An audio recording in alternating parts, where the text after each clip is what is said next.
Hey, how's it going, everyone? Brett and Briggs here again, giving you guys another video. And we're going to be replacing the igniter on this Quadra-Fire Santa Fe pellet stove. Dad, what else do you got for the audience today? Well, I've had a long day. We're doing a lot of service calls and Not enough coffee? I've had enough coffee now. Just back off from that. I'll tell you. Wait a minute here. Too many bloopers. But I'll tell you what. Welcome to the channel. And Briggs is right. Today we are going to be installing a new igniter in this Quadra-Fire Santa Fe pellet stove. Follow along with us. Let's get to work. Let's have some fun. Let's go. Let's do it.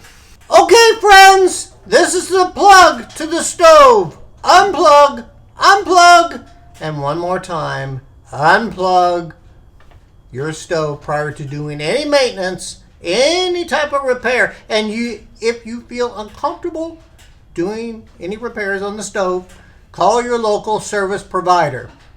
Okay, friends, here we go. We got everything right here. Let's just take a moment here. Just on your phone, help us build the channel. Subscribe, like, share, or one of them. That would be greatly appreciated. Okay, let's get to it. Now, so the tools you'll need, you can use a ratchet 7/16 attachment here. And if you don't have one of those at home, then you can use a crescent wrench. That's fine. Most people have that. And these are some snips. And basically, we're going to use this to cut a zip tie if needed. We'll find out once we get into the stove. And of course, right here, this is the igniter. This is all it is. This is what starts your fire. It's called a looped igniter. And I tell you, friends, this is really, really good. Right here, our friends at Pellet. If you go to pellethead.com and at checkout, use the promo code MILES, M-I-L-E-S, 1, 2, 3, you get 10% off at checkout. I tell you, every dollar helps out. Let's go on to the stove. Let's fix it. Let's have some fun. Okay, so the first step of this process, we're going to make some room so we're able to see where to tackle the igniter and then start the process. So the first thing I like doing is removing this ash pan. We'll remove this, we're going to set this off to the side. And right on down here, Dad, if you want to follow, we're going to show them where the igniter is. So it's going to be right below here, and it's held by this wing nut. Now before we remove this, we're going to go over here. I'm going to spin the stove around, and we're going to be removing this panel and this panel. More likely, you're probably good just removing one, but I like to have it fully open so I can see what we're doing, and it's just more room to work with. So what we're going to do, there's going to be two nuts for this top panel. It's going to be up here on the top and on the bottom, and then right down here you can have a lower one. And you can use this tool right here to get it out, or you can go straight for the power tools. Now, one little tip for these models of pellet stoves. This one is held up by nuts. The other one is held up by a magnet here, and the door will swing open. And down here, it kind of does this weird design where you kind of have to press it together and pull it out. Weird older design. So depending on what model you have, that's just a heads up what you have to work with. So without further ado, I'm going to take these guys off. Put to the side. Dad, you got any tips for people? You went faster than a hoot, so if people don't have it, which is fine because time is short for everyone. And so you took that panel off. Now, so if people don't have that impact, can you show them the old tool there? Oh, I just did it. This one right here. Just a crescent wrench. So if you don't have all the ratchets and all the fancy tools, just a crescent wrench will take off the 3 nuts that he just took off. He just took the bottom one off. And there you go. Now all your wiring's exposed. Good golly. I'm going to pass over to Briggs. I need more coffee. So right here, now you don't need more coffee. So right here, we have full access. So you can see most of the parts you can access right here. And as you saw the igniter on the other side, it has 2 wires going into this bit right here. Well, there goes the ash pan. No, that was a side panel, but we're all good. We're all good. I'm still on 2 feet. So keep this remembrance. We're going to be focusing on this part right here with the connections and the next steps. Okay, so like I said, we're going to be focusing on these 2 wires. Now, sometimes you may have to deal with a zip tie, and I like having as much room as possible, so I'm going to remove this zip tie right here. And when you do this, folks, you want to make sure you don't clip any of these wires. If you have any bare wires exposed, or if you're clipping these, it's going to cause problems way down the road, and we want to avoid that. So take your time, be patient, and only go for the zip tie. Don't nick the wires. So with that zip tie out of the way, you're going to be focused on these two connections. You can simply just pull apart as so, these male-female connections, and you're good. We're going to set this to the side. Now remember these, and remember these. Over here, let me get out my flashlight. We're going to show people that grommets right about here. You have to get on the angle. Right in here. It's really deep in there. I know, I'm going to have to make you dive in there. Oh my goodness. Here, come on over on this side. Come on over on this side. Can you see that a little bit better? Right about here. Get your flashlight up in there just a little bit. Right there we go. So there's a grommet right here. You want to focus on that part here because we're going to be funneling these wires through here. Dad, if you want to follow me, I'm going to switch this over here. And we're going to be disconnecting the igniter. So, I'm going to have to do two hands. That is a solid one on there. All right. That's okay.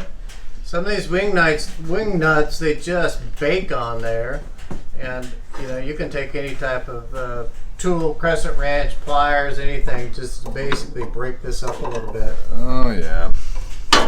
But this is reality. We didn't pre-film this to make it 1, 2, 3. It's that easy. These are some of the things that you may run into. This is good. There we go. So you just broke that wing nut open or loosened it.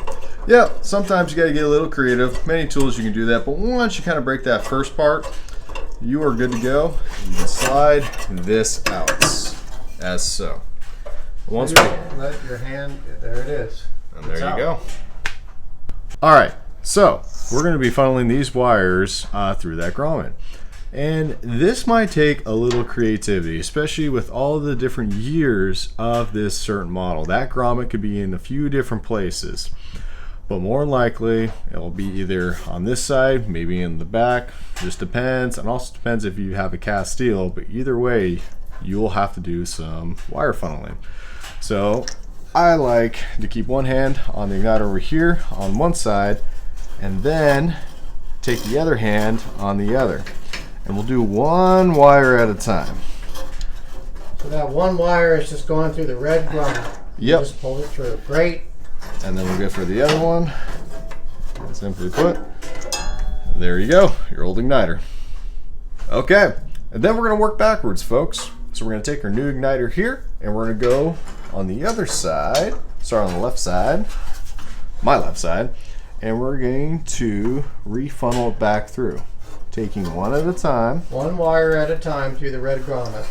You could try both at a time, but more than likely, it's a lot easier one at a time. If you can do both, hey, all hats to you. It's impressive. But one at a time works good. You'll have much more room, and we're going to funnel that through. You'll have an easier time. So once that's funneled through, we can work on this side too. You can't move the light. Oh, I'm sorry. You better redo it. Let's do that again. So it's funneled through right here, folks. You have to forgive me, work a little fast. But right here, once we have a funnel through the grommet, take your igniter and bend it right here. And we're going to make sure that all lines up with the wing nut. And once we have that, we're going to go over here. Just hand tighten that wing nut and it's good. Yeah, hand tightening is fine. You don't need to over tighten it. As long as it holds it there, you're golden. And then we're going to reconnect these connections. Now, folks, make sure this male end goes directly right in the middle. Sometimes, if you try to do this fast, that male end may go right below in here or right above. And if that happens, you might have an inconsistent connection. And you want to avoid that. And so again, right here, always double checking, always looking, and that is good and secure. Now, what I also like to do and to have is a few more spare zip ties. Zip tie this area because you want to make sure this stays out of any hot spots or any moving parts. The reason for that, if you don't zip tie this, and if these wires are not set right, and if it's in here, you're going to be hearing some sounds. Anything else to add to that, Dad? Well, if you don't have zip ties at home, and some electrical tape, you can basically just wrap it around so you have one bunch of wires there so they don't get caught in the fan. And I know you can do it. Just get a little creative. It's all about safety. Yeah, and the main point, you just want to be organized, and then, well, also safety too. And there we go. All right, guys, the last thing to do is we're going to seal it up. Don't forget, your old igniter, throw it away. Actually made that. Nice. I know, right? We'll put this back, as so. We're going to go over here. I'm going to spin the stove. And last but not least, we're going to replace these panels. So we got to find the grooves in there. Make sure that lines up. And then grab that for a start. We'll get a full view here. There you go. We'll take this one and put it on through. And up as so. And there we go. Anything else to add? Nope, if you don't have this tool, just use a crescent wrench. Yeah, and you don't have to over tighten these. Just as so. And just for show, there you go. And there you go. Your stove is good to go. Well done. Alright guys, that's it. Hopefully this video has been pretty helpful for you guys to, well, save some money, alleviate some stress, and, well, solve your issue. Is there anything else we need to touch up on, Dad? No. I think you do a fantastic job, and I know you and your family at home could put in this igniter. Success, like Briggs said, save some money for your family. You'll have heat again.